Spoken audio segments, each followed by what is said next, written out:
오늘은 찬양부 헌신 예배로 모였습니다. 찬양으로 예배를 섬기는 찬양부 위에 함께한 모든 성도님들 위해 언제나 하나님의 은혜와 평강이 가득하시기를 주님의 이름으로 축복드립니다. 전후 좌우에 계신 분들과 이렇게 인사해보면 좋을 것 같습니다. 찬양하는 삶을 삽시다.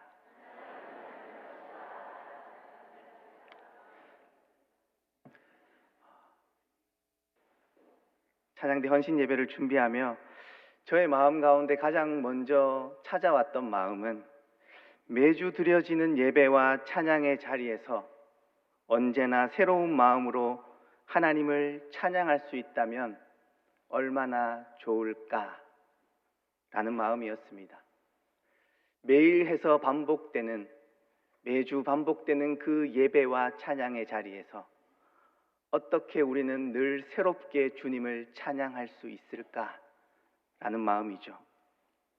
언제나 새 노래로 주님을 찬양할 수 있다면 너무나도 좋을 테지만 현실은 그렇지 못할 때가 참 많습니다. 분명히 찬양의 자리에 앉아 있기는 하지만 정작 우리의 마음이 콩밭에 가 있을 때가 있죠. 여러 가지 상황과 형편이 온전히 하나님을 찬양할 수 있는 상태라면 좋겠지만 그렇지 못할 때도 우리는 많습니다. 찬양의 가사는 내뱉고 있지만 자신의 영혼 깊은 곳에서 울려 나오는 그 소리를, 그 고백을 하지 못할 때가 어쩌면 더 많을지도 모릅니다. 그때 우리의 찬양은 형식적인 자리가 될 테죠. 예배 중 하나의 역할로서 축소되기도 하고 나아가 매너리즘에 빠진 채 찬양의 자리에 앉아 있을지도 모릅니다. 다른 한편으로 우리가 같은 곡을 찬양한다고 해서 항상 동일한 마음으로 찬양할 수 있을까요? 같은 찬양곡을 부른다고 해서 우리가 같은 고백을 하게 되냐라는 질문입니다. 분명 그렇지 않을 겁니다. 어떤 날은 눈물을 흘리며 찬양하기도 하고 어떤 날은 딱딱하게 굳어버린 그 마음으로 건조하게 찬양을 하게 되기도 하죠. 연주자들도 마찬가지겠죠. 100번 연주해도 어쩌면 단 한 번도 똑같이 연주되는 법이 없을지도 모릅니다. 전문가의 영역으로 들어가면 더더욱이 그렇겠죠. 같은 곡을 연주해도 매번 다른 감정과 경험이 담길 때, 그 연주자의 상태가 그 연주에 담길 때 비로소 그 시간 속에서 그 연주는 살아나게 될 테죠. 음악을 듣는 사람도 마찬가지입니다. 개개인의 마음 상태에 따라서 그 음악이 다르게 들리곤 합니다. 사랑에 빠진 이들에겐 발라드도 댄스곡처럼 들리기도 하고 헤어진 직후엔 사랑 노래가 모두 내 이야기처럼 들리기도 하죠. 그럼에도 우리는 반복되는 예배와 찬양의 시간 속에서 감정이 배제되는 무미건조한 순간들을 마주하며 찬양이 살아있는 고백이 되지 못한 채 공허한 소리만 남게 되는 경험을 하게 되기도 합니다. 모든 예배자가 마주하게 되는 경험이 아닐까라는 생각을 하게 되죠. 왜 우리는 예배와 찬양의 자리에서 살아있는 고백을 담아내지 못한 채 찬양하며 매너리즘에 빠진 형식적인 예배자로 전락하게 되는 것일까요? 사람들마다 다양한 원인들을 생각해 볼 수 있을 겁니다. 사람들마다 다양한 원인을 찾아볼 수 있겠지만 가장 먼저 예배와 찬양의 자리가 반복되기 때문일 겁니다. 반복은 양날의 검과도 같죠. 반복한다라는 것은 분명 힘이 있습니다. 그러나 동시에 반복은 우리를 무뎌지게 만들기도 하죠. 먼저 긍정적인 면을 본다면 우리는 매주 같은 시간, 같은 장소에서 예배하고 찬양함으로써 하나님을 기억하고 잊지 않게 됩니다. 반복의 과정은 우리의 의식을 넘어서 무의식의 영역 속에 진리를 새겨넣는 그러한 시간이 된다는 이야기입니다. 반복의 과정은 우리의 내면 깊숙한 곳에 하나님을 채우는 시간이 된다는 이야기죠. 이런 측면에서 반복은 우리의 신앙을 지탱하는 중요한 습관이자 힘이 될 수 있다는 이야기입니다. 그러나 동시에 반복은 우리를 무뎌지게 만듭니다. 조금 풀어본다면 예배는 하나님과 인간이 만나는 교제의 현장입니다. 예배의 형식 속에 그 의미를 우리는 담아내려고 끊임없이 노력하죠. 오늘의 예배 속에서도 그 의미를 담아내려는 우리 찬양대의 노력이 담겨 있습니다. 그런데 계속되는 반복은 본질적인 의미보다는 형식적인 측면만을 강화시키기도 하죠. 형식적인 측면만을 계속해서 강화시킨다면 찬양함이 하나님께 영광 돌리는 그 고백적인 차원보다는 음악적이고 기술적인 차원으로 접근하게 될 가능성이 매우 높습니다. 요리를 계속 하다가 보면 요리의 내용에 집중하기보다는 그릇에 이렇게 집중하는 경우들이 생기죠. 신앙이 율법화 되듯이 말이죠. 반복은 익숙함을 지루함으로 만들어 버리기도 하고 은혜의 자리를 습관의 자리로 만들어 버리기도 한다라는 이야기입니다. 그렇기에 반복은 양날의 검과 같다고 말씀드린 겁니다.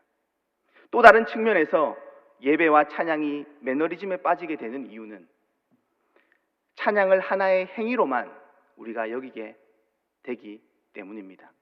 앞서 언급했듯 형식적으로만 생각하는 것이죠.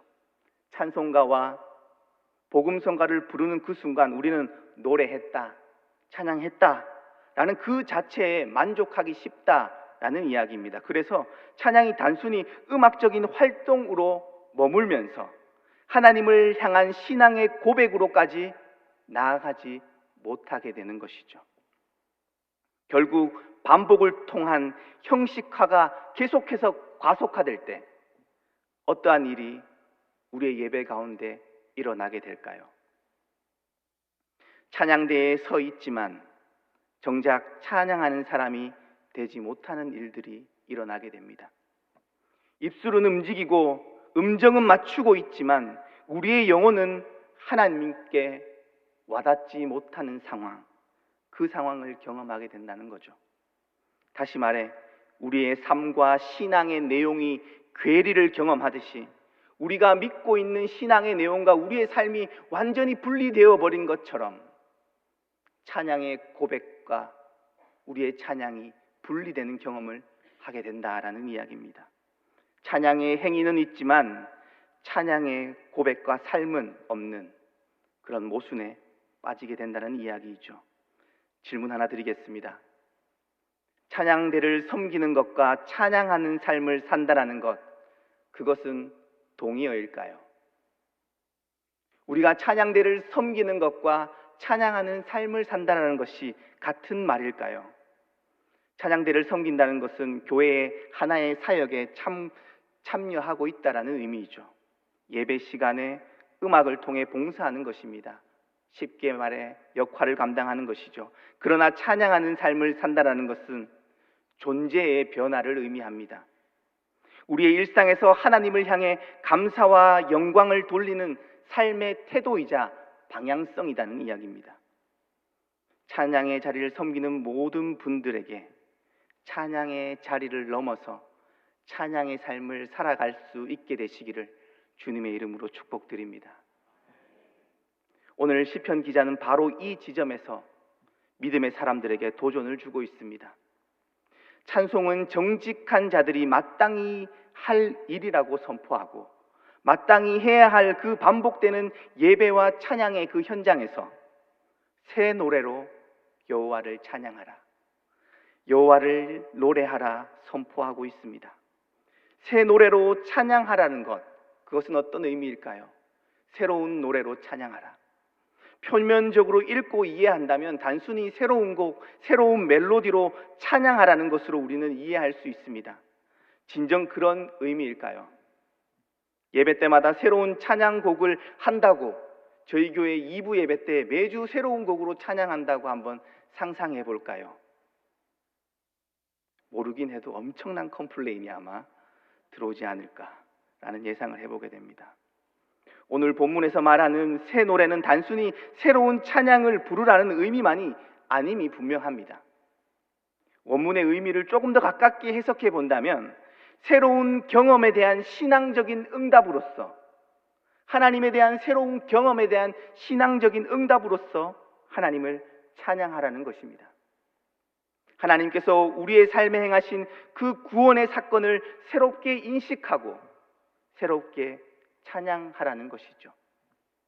새로운 찬양곡이 나오는 경우를 보면 하나님과의 관계에서 새로운 만남과 그 경험이 계기가 되는 경우들이 참 많습니다. 많은 공감과 울리는 찬양곡은 언제나 그 작곡자의 경험이 진하게 묻어있는 경우가 많다는 것이죠. 은혜라는 찬양, 참 많이 부르는 찬양 중에 하나입니다. 송경민 목사님이 작곡하신 그 찬양, 당연하다고 여겼던 것들이 얼마나 많은지를 깨달았던 그 자신의 경험에서부터 그 곡은 출발되었던 것이죠.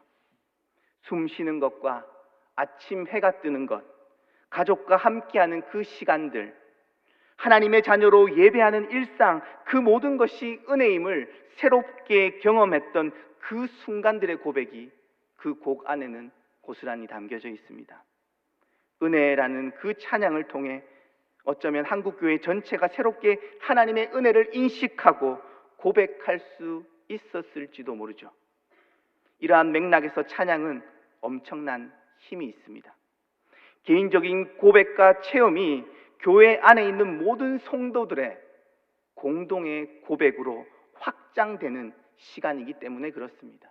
찬양의 시간이 개인의 경험, 그 개인의 하나님의 경험이 공동체와 함께 어우러짐을 통해 공동체의 고백으로 확대된다는 이야기입니다. 찬양 대 찬양도 마찬가지이죠. 그럼에도 우리는 매번 새로운 찬양을 만들어낼 수 없습니다. 우리는 이미 수많은 찬양의 고백을 공동체적으로 가지고 있죠. 기독교 역사 속에서 수많은 믿음의 선배들이 삶 속에서 경험했던 그 하나님에 대한 고백들, 그 흔적들이 찬양 속엔 담겨 있습니다. 우리는 그 고백을 나의 고백으로, 우리의 고백으로 담아내어 찬양할 수 있어야겠죠. 예배에서 반복되는 찬양은 하나님의 경험을, 하나님 경험, 그 하나님 경험을 공동체적으로 확장하고 되살리는 일이기도 합니다. 룻이 나오미에게 이렇게 고백했었습니다. 어머니의 하나님이 나의 하나님이 된다라고 말이죠. 확장해서 해석한다면 찬양은 하나님에 대한 고백을 다음 세대로 이어가는 믿음의 활동이다라고 그렇게 표현하고 해석할 수 있지 않을까요? 조금 더 신학적으로 표현해 보자면 하나님의 계시가 우리의 삶 속에서 공동체 안에서 새롭게 경험되고 인식될 때, 그때 흘러나오는 것이 바로 오늘 시편 기자가 말했던 새 노래다라는 이야기입니다. 하나님을 새롭게 그 찬양의 고백 속에서 경험하는 것입니다. 하나님이 과거의 역사 속에만 살아계시는 분이 아니라 오늘 이 자리에서도 여전히 함께 하시고 정의와 공의를 행하며 하나님의 선하심과 인자하심이 우리를 붙들고 계신다는 그 사실을 새롭게 고백하게 될 때 우리의 찬양은 새 노래가 된다라는 의미입니다. 이러한 질문이 생길 수도 있죠. 목사님, 나는 삶 속에서 하나님을 전혀 새롭게 만나고 경험하지 못하는 것 같은데 나는 어떻게 새 노래로 하나님을 찬양할 수 있을까요? 라는 질문입니다. 우리의 상황이 전혀 새롭지 못할 때, 오히려 힘들고 어려운 상황만 생기는 것 같을 때 우리는 어떻게 하나님을 새롭게 찬양할 수 있겠냐라는 질문입니다. 우리의 상황이 새 노래를 찬양할 수 있는 근거가 되는 것일까요?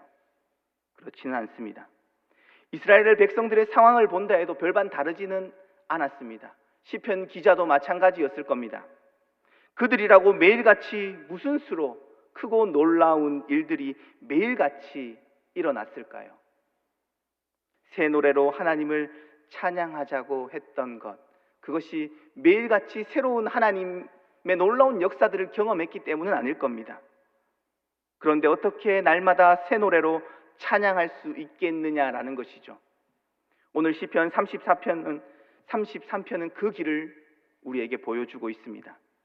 오늘 시편은 전체적인 구조를 보면 신학적인 틀이 잘 갖추어져 있는 찬송시입니다. 1절에서 5절은 왜 찬송해야 하는지를 설명하고 있습니다. 찬양은 해도 되고 안 해도 되는 선택이 아니라 하나님의 자녀들에게 있어서 본질적인 의무이자 특권이라 이렇게 선포하고 있는 것이죠. 그리고 읽지는 않았지만 6절부터 9절까지는 창조주 하나님을 찬양합니다. 우리의 존재의 기반이 어디에 뿌리 내려 있는지를 명확하게 고백하고 있죠. 그리고 10절에서 11절은 하나님의 그 크신 뜻 안에서 온 세상을 주관하시고 다스리시는 섭리하시는 하나님을 고백하고 있습니다. 이어서 12절은 이스라엘을 하나님의 백성으로 택하여 주심을 감사하고 있습니다. 마지막으로 13절에서 19절은 자기의 백성을 굽어 살피시며 그 백성을 구원하시는 신실하신 하나님을 높이고 있죠. 전체적인 맥락을 보면 하나님께서 이스라엘 백성들을 향하여서 행하신 그 놀라운 사랑의 행위들이 시편의 기자의 고백 속에는 고스란히 담겨 있다라는 이야기입니다. 하나님께서 행하신 창조와 그 백성을 다스리시는 그 섭리와 연약한 이스라엘 백성들을 택하시고 구원하시는 그 은혜가 찬송시 안에 담겨 있었다라는 이야기입니다. 오늘 33편 다 읽지는 않았지만 집에 가셔서 꼭 다 읽어보시기를 바랍니다. 시편 33편을 통해 깨닫게 되는 사실은 찬양의 근거가 우리의 상황에 있지 않다라는 이야기입니다. 우리의 상황에 찬양의 근거가 있는 것이 아니라 하나님 자체, 하나님 존재 자체에 우리의 찬양의 근거가 있다라고 시편의 기자는 고백해 주고 있는 것이죠. 우리가 찬양할 수 있는 이유는 우리를 향한 하나님의 사랑의 역사 때문이다 라는 이야기입니다. 그렇기에 새 노래는 새로운 상황에서가 아니라 이미 우리에게 베풀어 주신 하나님의 은혜를 기억하는 것, 거기서부터 출발된다라는 이야기입니다. 그래서 수많은 시편의 기자들은 출애굽의 하나님을 떠올렸던 것이죠. 이스라엘 백성들을 구원하셨던 그 하나님께서 지금 여기서 다시 역사해 주실 것을 신뢰하며 찬양했던 것입니다. 그리고 그 찬양의 고백 속에 지금 또 여전히 우리와 함께 하시는 하나님을 새롭게 인식하게 될 때 터져 나왔던 고백, 그것이 새 노래였습니다. 그렇다면 우리가 새 노래로 하나님을 찬양할 수 있는 그 길은 무엇일까요? 그 열쇠는 예수 그리스도 안에 있습니다. 우리가 그 이유는 새 노래가 구원의 경험의 응답이기 때문입니다.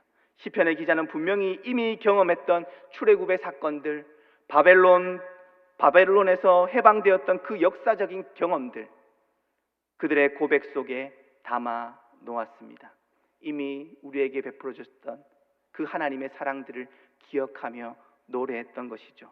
그러나 그들의 고백은 미완의 고백이었기에 더 근원적이고 더 온전한 구원을 갈망하며 기다렸습니다.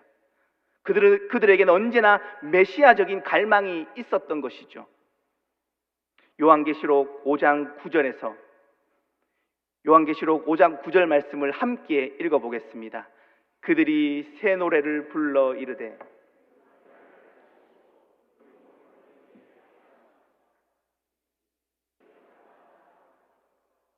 방언과 백성과 나라 가운데서 하나님을 피로 사서 하나님께 드리시고, 새 노래의 중심에 십자가에 달리신 어린 양 예수 그리스도가 있습니다. 새 노래는 우리를 구원하시는 예수님의 십자가 사랑을 고백하는 것입니다. 그 고백 자체가 우리에게는 영원한 새 고백이 된다라는 이야기입니다.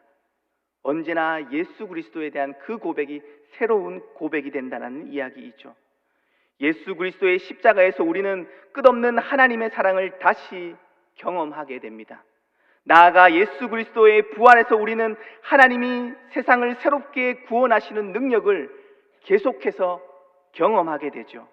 그렇기에 예수 그리스도 안에서 올려드리는 모든 찬양은 같은 곡을 부른다 할지라도 언제나 새 노래로 고백되어질 수 있습니다.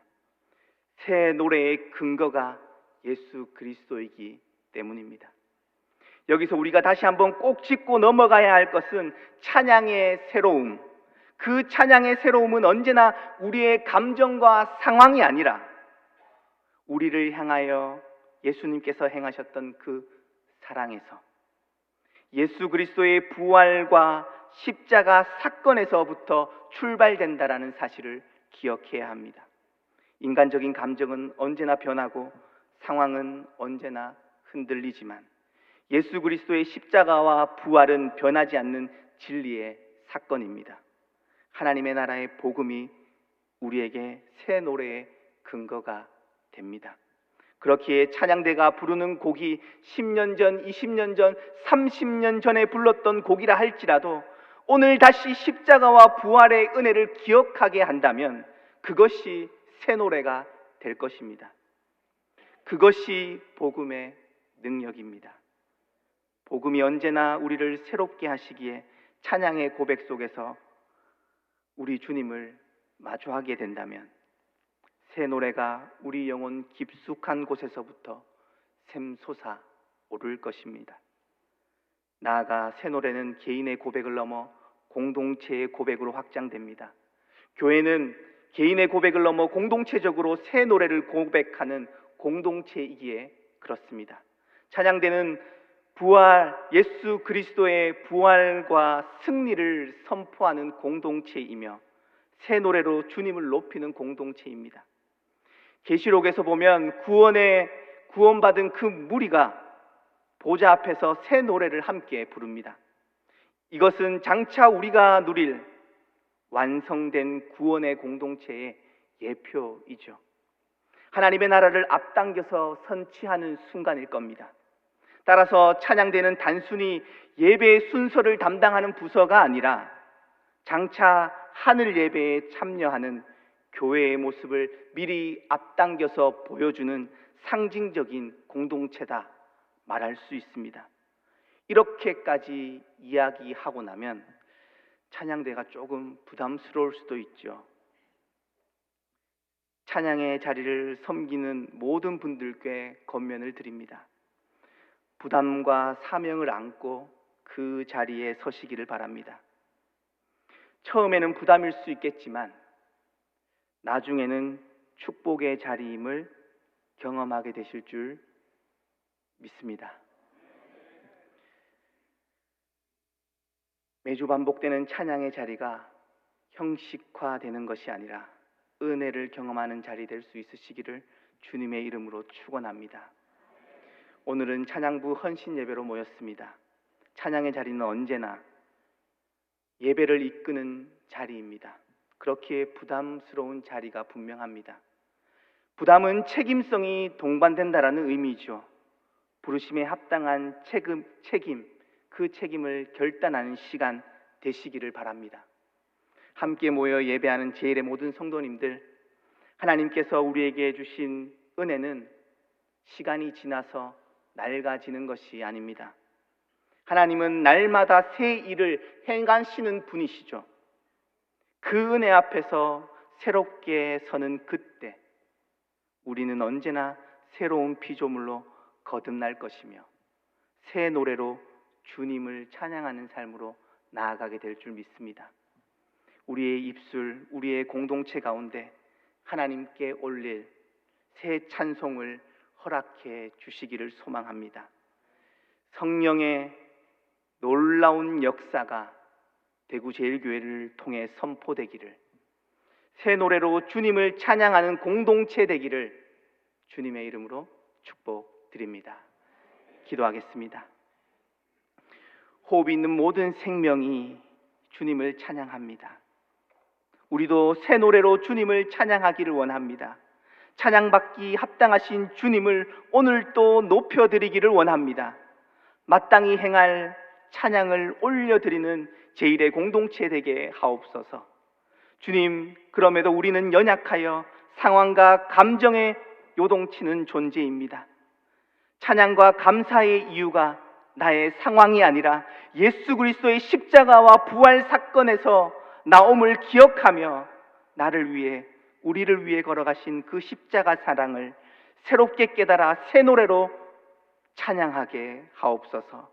소명의 자리에서 헌신을 다짐하는, 헌신을 결단하는 찬양구 위에 하늘의 은혜로 충만하게 부어주시고 상황과 형편이 찬양의 자리를 섬기지 못하도록 막지 못하게 주님께서 역사하여 주시고 하나 되어 하나님과 성도들을 섬기는 찬양부 되게 하옵소서. 모두를 축복하오며 예수님의 이름으로 기도하옵나이다. 아멘.